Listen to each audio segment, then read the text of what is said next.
is what we intend to do with the election talk feature as we develop in the coming weeks, actually, because we're in the development cycle right now. So that's exactly the intention, that to have members contribute, but also bring in experts of already sort of knowledge being generated. Other questions?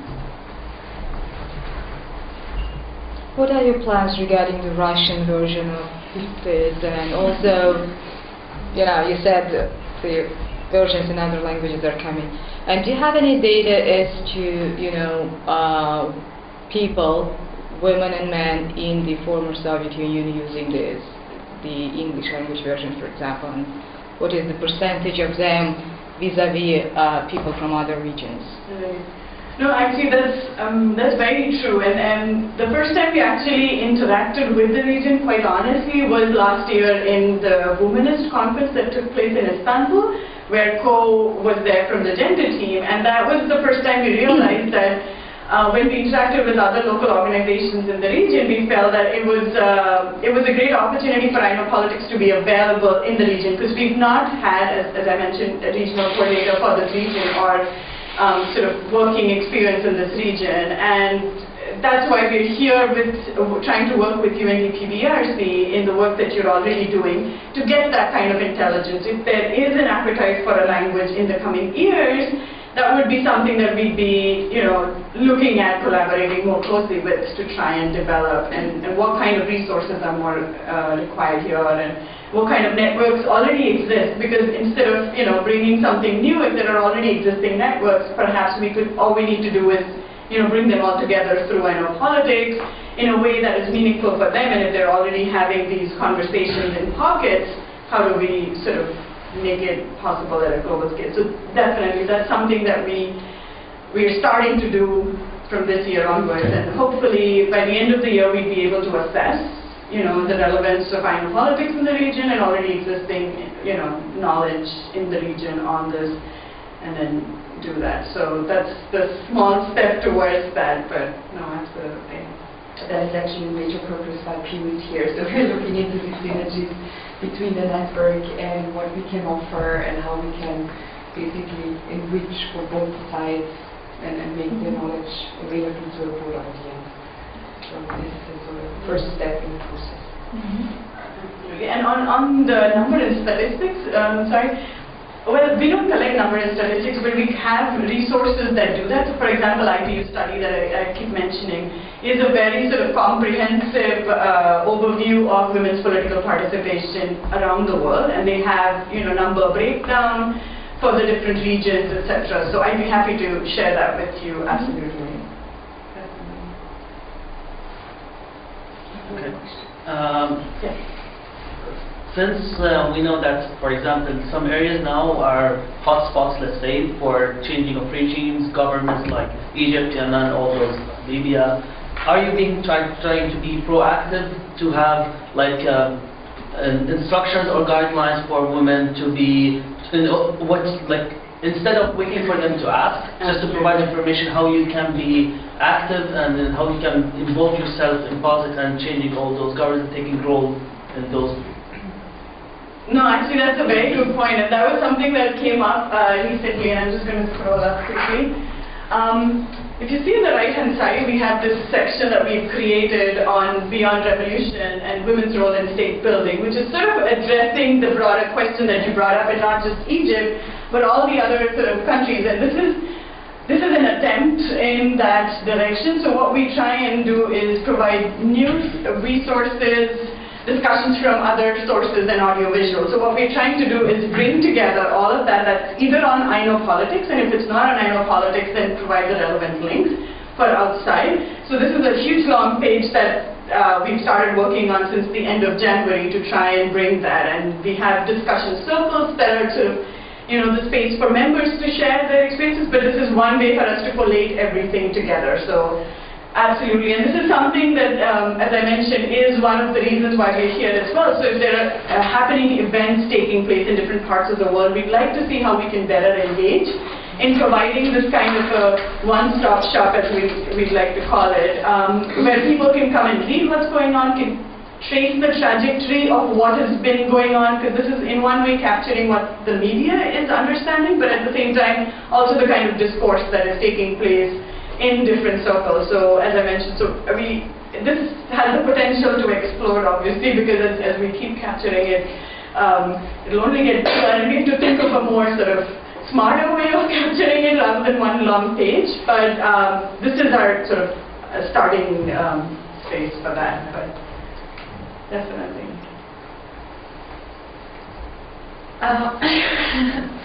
Well, it seems like a wonderful and huge resource, and you're very much, on top of these things. So, for you personally, what have been maybe a couple of real results, outcomes of this network that you're proud of or you've been fascinated about? Just you personally. Yeah, no, actually that's one of the reasons I like doing what I do, and I mean, for me there are two main things. I mean, one is the intersection of how technologies, and not just internet and computer, but across the different communication technologies that are out there. And this year we're trying to sort of try and innovate with using radios and videos. Try and do a little bit more thinking of how the audiences that we've not been able to reach so far can be integrated better into the network. And because when people talk of communication technologies, they largely think of internet, and that's not the only technology. There's mobile technology, there's, as I mentioned, other audiovisual tools. And so how do we integrate that into a field which has always used it, but perhaps not as well documented of its use and success as we're hoping to capture through iKNOW Politics. What does it mean for women in politics to use technology in their political careers, as when they're campaigning, when they're doing voter outreach, and how does that translate into the way the technology gets shaped and formed in some ways also. So for me personally, that's a very sort of interesting question to look at. What do we change in the technology, the way the technology is developed, to better cater to the specific needs of this area. In terms of working on specifically on iKNOW Politics, one of the things that I've learned is that, and I've been inspired by, is that people are using different innovative approaches to dealing with the challenges that we've heard on for, I think, over 100 years on what stops women from getting into decision-making and leadership position. And there are innovative strategies that people use, collaborations that people develop, and not necessarily all of them get translated into, those which are shared easily across. And how we can use an online tool which has limited access, which always has the question of digital divide, etc., but at the same time is able to break that sort of mind gap and is able to say, no, you can use it to track it, and also at the same time learn how we can do things better here to be able to address that. So that to me has been encouraging to see. Since you mentioned the technology side now, I was curious whether you're thinking of having private sector partners, media partners, things like that. Al Jazeera or whoever is out there who could help promote this. That's actually a good question. We haven't, quite honestly, really looked at how we can partner with media outlets, because we are a very small project and we are sort of very dispersed, and this takes up a lot of our time. We haven't been able to sort of look at who are the other networks, but we've looked at a lot of private sector sort of more technology partners. And we are trying to see what kind of arrangements are possible, whether they're interested in something like this, whether they'd be interested in supporting it whether from a technology point of view or from a sort of innovation in application of technology point of view. That's something that we are beginning to sort of explore. And I would like to say we would like to do that more, but given that it's a partnership project, and I didn't get a chance to speak a little bit about the way it's controlled and sort of structured by the 5 partners. We have a steering committee of the 5 partner representatives, and it's very important for us to respect what each of the partners' sort of legal as well as sort of mandate is on using technology and things like that. So it's a set step towards that, but as we explore more on what is possible and who is interested in this kind of a platform and supporting it, we obviously want to, consult with the partners before we decide on what kind of possible partnerships and collaborations are possible. So, but no, that's a very good question. We haven't really explored very much on it, but I want to add that to my to-do list.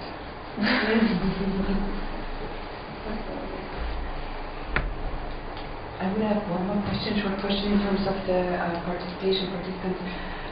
What approximately would be the percentage of women in politics or persons in politics versus women activists or members from international organizations, just factoring in these three categories?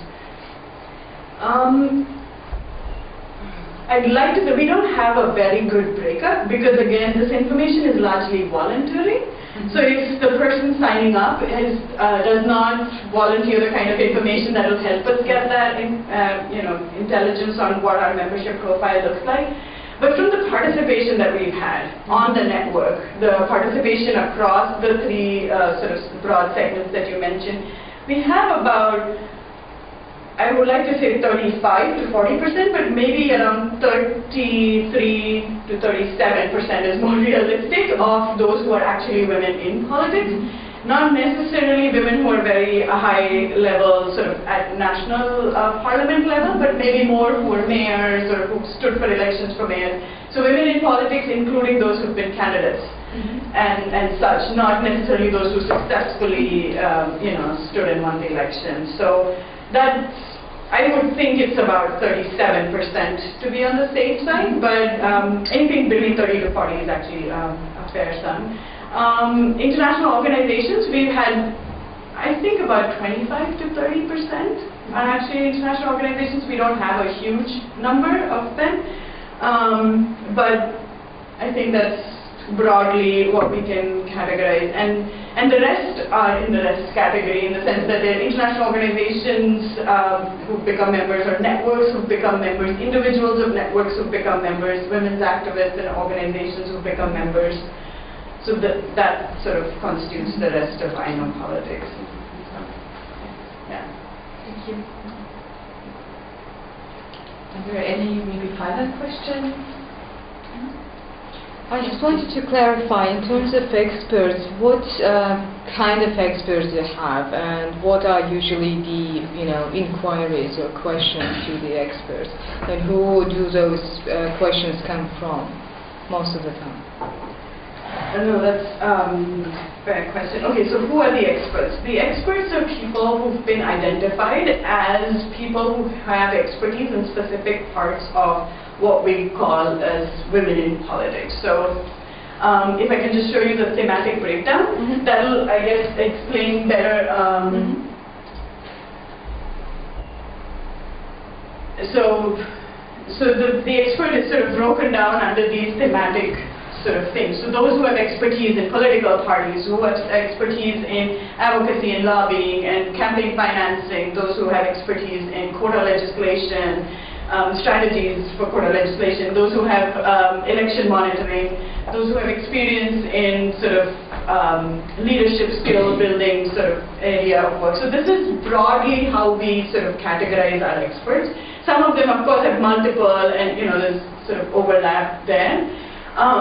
Most of these experts can be in, again, three categories. One is those who have been active in politics, either currently or in the past. The second is the academics that I talked about, who have studied women's political participation and have, written books and articles and journals and things like that. So those are the second. And the third is sort of members of or staff of international organizations who work on this. And either in their past lives, before they joined the international organizations, were active in politics or were involved in politics in some form or the other, maybe as a political party activist or something. So they have some, other than having worked on the issue, they've also had some past experience dealing with politics. So those are sort of the spectrum of people who are considered experts on iKNOW politics, and that's something that the staff does a lot of internal sort of background checks and things like that, and we think that across the areas that we have experts available on, what are the missing areas that we don't have, and then we suggest it to the steering committee, the 5 partners. And most often the steering committee, either in their own sort of programming, has dealt with some of those people or knows of them. So between the steering committee and the staff, we are able to decide on whether they have the right sort of background that would help the members of iKNOW Politics ask questions. So that's how we end up processing the experts. So we've had in the past people ask to be added to the expert list, and if they don't necessarily match the criteria, we always have to sort of direct them to the fact that you can become a member and share actively, and your expertise is not any less valuable to us, but it's just that's the structure we have. And on what kind of questions we get to the experts, it's always questions that members ask. So I'll just pull up some of the consolidated responses to give you an idea on what we've had. So somebody asked a question on the impact of illiteracy on young women's political participation, and so we produced a consolidated response in response to that question. So these are anything from how do women in referenda work, and we always sort of put who has responded to this request and what was the question originally asked. So what measures should be taken to engage young people in the context of literacy levels in schools and universities. So those are sort of the kind of questions we have. And as staff who works on this, we also try, and sometimes the question is not very well worded, that can be answered easily by the experts. So what we try and do is pull in and get into conversation with the person asking the question to better understand what his or her specific question is, and then phrase it so that our experts are able to better answer that, and also identify who to send that question to, because we don't send it to everybody. We send it to those who have relevant experience in that. And then also able to decide whether we need to contact specific regional experts or we need to sort of collect it from everybody. So how do you decide on, if it's a question that relevant only to the Latin American and the Caribbean region. So then we identify, the regional coordinator identifies the experts that she'd like to send it to, and then works with the sort of experts to get those responses in and prepare the consolidated response. And then we translate it into other languages, because it's still relevant even though it's only experiences of those who are from the region. So that's how we sort of work on. But most of them, I'd like to say 100%, maybe barring 1 or 2, probably, but all of them have been asked by members of the experts, because that's one of the things that we actively also reach out. And some of the questions, for example, that get posted on DGPNet and GenderNet, we also sort of, if it's a broad enough question that an iKNOW Politics expert can be contacted for, then we work that way as well. So those are the only other barring options that we have, where we post the question to the experts saying that there is a discussion taking place in GenderNet and DGPNet looking at this question, would you be interested in answering? So then that's the other sort of cross linkages with other partners work that we try and do. Can I have one more question regarding the discussion? It's a little bit maybe technical. How do you deal with recurrent queries, discussions? That's what I see on our global networks, that year after year the staff mobility focal points are changing. They come up with the same questions, or do you have this problem first with your coordinators, and how you deal with that in a technical way? No, actually that's a very good question. We do have the same question, and we've often, it may not be the same question, but it may be asked by people from different regions, the similar kind of questions. And because it's an online network which has a fairly good archiving system, so what we try and do is we run a query and we pull up all the relevant resources and we compose an email and say, these are some of the specifics that have been answered that relate to your question. But if you have something that does not get covered in any of these, feel free to let us know, and that we'd be able to pose it to our experts and get your response more specific to what you're asking. But it is, I guess you get into conversation with the individual who's asking the question and then try and figure out what is it that is missing from existing database. So That's somehow how But it as I understood, you also have not moderated discussions, which members initiate Yes. themselves, and in these they can Yes. get on this question forever. Yes. Okay. But we monitor them. We don't moderate them, but we monitor everything that is posted on the network. So I know that for Spanish contributions, the regional coordinator is always reading for the French and Arabic. And so the moment a French comment comes in that has been discussed in another discussion circle, not in the one that it has been posted in, and then she's able to cross-post it between the discussion circle and directly, and so she'll post a message to everybody in the discussion circle saying, a similar discussion is actually taking place in that discussion. You may be interested in reading what others have said, and so she'll cross-post between the discussion circles as well. So we constantly monitor everything that gets, said on the network, because otherwise there is a chance for that duplication all the time. But it requires that coordinators are actually Yes. the same people all the time who are on top of discussions Yes. going on. Yes, and if they're not, that's part of the training that I and sort of the project manager or the facilitator does with the new entrant. So like we've just hired a new Asia Pacific regional coordinator.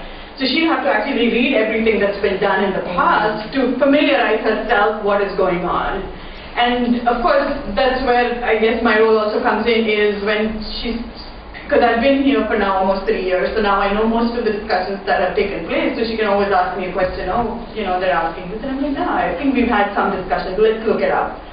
So even if I don't know the specific date when it happened, but I can point her to the right place on the network that she can, go to. And then So you personally represent the iKNOW like in a each of us do, as sort of the coordinators who read everything, because otherwise it becomes, the redundancy factor is super high, and there is no doubt about that. Is there all the questions that are, or discussions, is there a database that anyone can access them and see what was the question and what was the answer? But you can search it by category, or you can search it by any of the keywords basically on the network. And we have a tag cloud in the front of the website. So those will show you which is the most popular ones, of course, but at the same time you can search for, say for example, if you look for youth electoral and if you search by advanced search, and then you can look specifically in world news, events, or consolidated responses, so it gives you the option that you can check on. So regardless you are a member or you're not a member, you can... You can search, yes. That's the sort of specific thing to iKNOW Politics, which is very different from other networks, is those access is privileged access, but what we think is that everybody should be able to have access to that information, but to be able to participate and contribute, you need to sign in. That's the distinction that we make between a member and those who access the network. So we have much higher usage of the network in terms of people who come to the site actually and use the information there, but those who do not sign up, obviously there's a huge difference. And we do try and track that in our sort of monthly reporting back on what we think has been the usage of the network, not just the membership, but that's the difference. What is the percentage between active users who contribute and the ones who never, or maybe one comment, like 20 to 80, 10 to 90? That's actually a fair question. We haven't done that very thoroughly, but if I were to say that based on what I've seen over the last 3 years, we have, say for example, 9,500 members currently. Out of that, it's not even close. I would think every month we get about maybe 10% to 12%, but it's not the same people every month. So I guess across a year, it adds up in terms of who is contributing. But you know what I mean? It's not necessarily the same people who come every month. It's different people who participate every month. So over a year, it adds up to a fair number. Have you banned or excluded any members? Yes. We very actively block people, but those are mostly not people, those are spammers. Okay. So we block spammers every day. Oh, Yes. thank you. Are there any final comments, questions from your side? Other than that, I would really like to thank you, Piyoo, for this excellent presentation and for providing us with all these insights. And I think it's really an excellent and great knowledge base. And I hope that we can also spread it in this region actively. And we're very glad to have you here. And thanks again. Thank you for having us. Thank you. Thank you for coming in.